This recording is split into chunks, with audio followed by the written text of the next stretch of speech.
Hello everyone, this is HiTech Talk. So in this video, I will tell you how to get a TikTok Pro account. So for this, you need to open your TikTok account. So on the top right, you can see three dot is here. Just click on this one, and after this, you need to click on Manage My Account. So after clicking on this one, you can see the last option as switch to pro account. Just click on this one so you can read this. If you want, click on continue, so you can view the analytics, how many people have seen your videos, and much more features you can get it.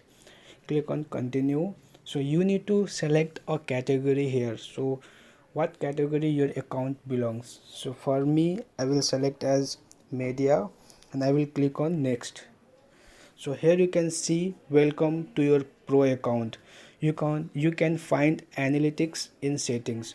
So once you switch your normal account to a pro account, so you will get a analytics option in a setting option. So here your account is switched from normal account to pro account. So I will click on OK. So here you can see one new option is here, analytics. So after clicking on this one, so just now I have switched my account. So after this, whatever I will post on my account, I will be able to see the analytics of those videos. So thanks for watching this video, and if you find this video useful, please like, share, and don't forget to subscribe. Thank you.